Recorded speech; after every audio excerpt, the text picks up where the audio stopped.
বন্ধুরা, আজ আমি তোমাদের সাথে শেয়ার করব ডিমের আরও একটা নতুন রেসিপি। এই রেসিপিটি ভাত কিংবা রুটি কিংবা পরোটা সব কিছুর সাথেই কিন্তু দারুণ লাগে। দারুণ হয় এই রেসিপি। অবশ্যই তোমরা একবার এইভাবে ট্রাই করে দেখতে পারো। তো চলো শুরু করি।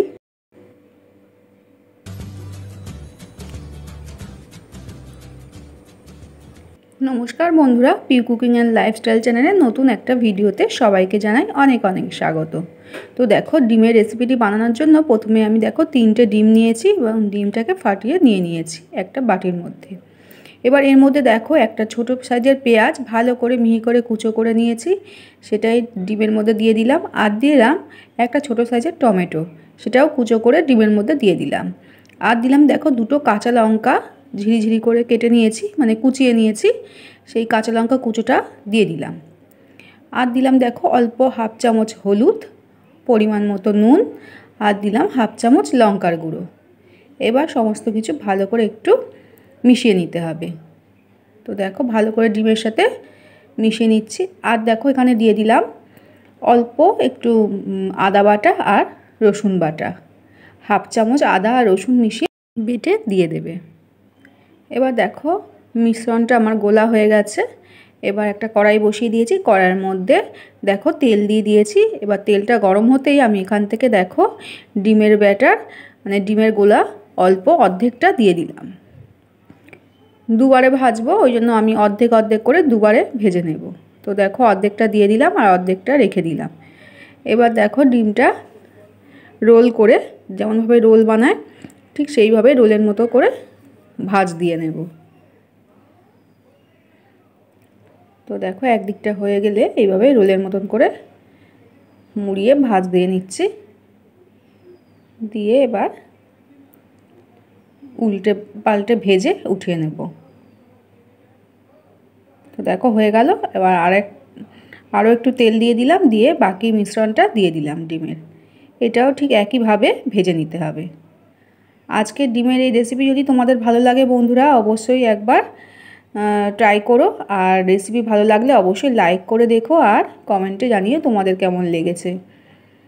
আর চ্যানেলে নতুন বন্ধু হলে অবশ্যই চ্যানেলটিকে সাবস্ক্রাইব করে আমার পাশে থেকো। তো ডিম দুটো ভাজা করে আমি উঠিয়ে নিলাম। এবার পিস পিস করে কেটে নিচ্ছি।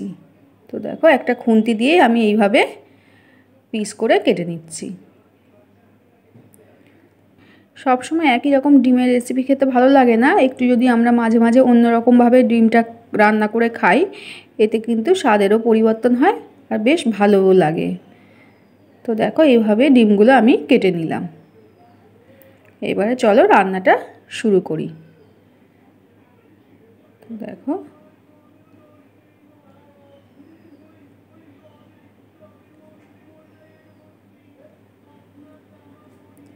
এবার একটা কড়াই বসিয়ে দিয়েছি, কড়াইয়ের মধ্যে দিয়ে দিয়েছি পরিমাণ মতন তেল।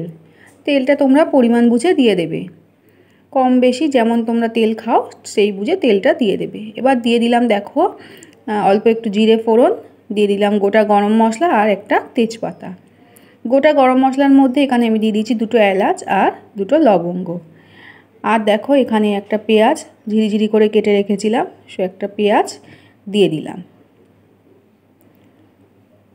তো পেঁয়াজটা এবার একটু ভালো করে ভাজা করে নিতে হবে। পেঁয়াজের সাথে আলুও দিয়ে দিলাম, আলু আর পেঁয়াজ একসাথেই ভেজে নেব। আলুটা ডুমো ডুমো করে কেটেছি, কিন্তু খুব বড় বড় কাটিনি, একটু ছোট সাইজই করে নিয়েছি। তো এবার আলু আর পেঁয়াজ একসাথে ভেজে নিচ্ছি। এবার আলু পেঁয়াজ ভাজতে ভাজতে তার মধ্যে আমি দিয়ে দিলাম পরিমাণ মতো নুন। এতে করে সুন্দরভাবে আলুর মধ্যে নুনটাও ঢুকে যাবে আর পেঁয়াজটাও নরম হয়ে যাবে। তো আলু আর পেঁয়াজ ভালোভাবে নাড়াচাড়া করার পর আমি এখানে দিয়ে দিলাম একটা বড় সাইজের টমেটো কুচো করে রেখেছিলাম, সেই টমেটোটা দিয়ে দিলাম। তোমরা এখানে টমেটোর জায়গায় দই দিয়েও করতে পারো রেসিপিটা, বা টমেটো বাটা দিয়েও করতে পারো। তো তবে টমেটো দিয়ে করলে বেশি ভালো লাগবে খেতে। এবার এখানে আমি 1 চামচ আদা বাটা, 1 চামচ রসুন বাটা দিয়ে দিলাম। আমি গ্রেট করে দিয়েছি, তোমরা চাইলে বেটেও দিতে পারো।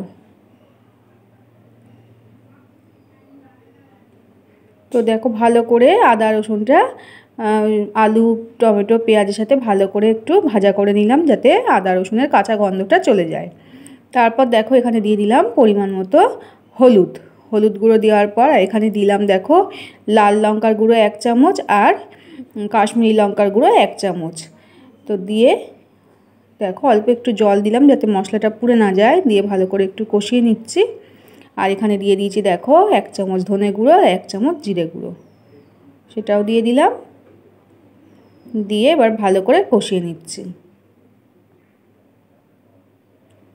সুন্দরভাবে মশলাটা কষিয়ে নিতে হবে।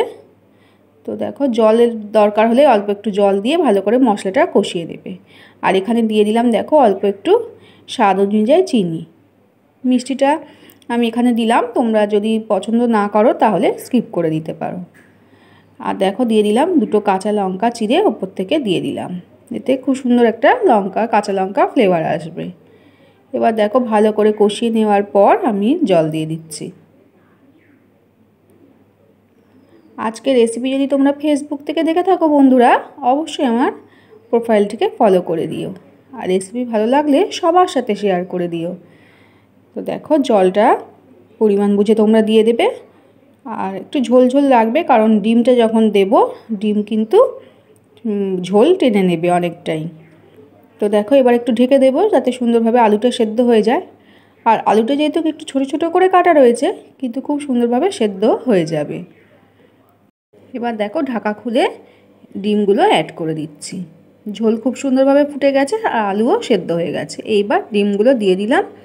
ডিমটা দিয়েও আবারও একটু ঢেকে দিচ্ছি, যাতে খুব সুন্দরভাবে ঝোলটা ডিমের মধ্যে ঢুকতে পারে।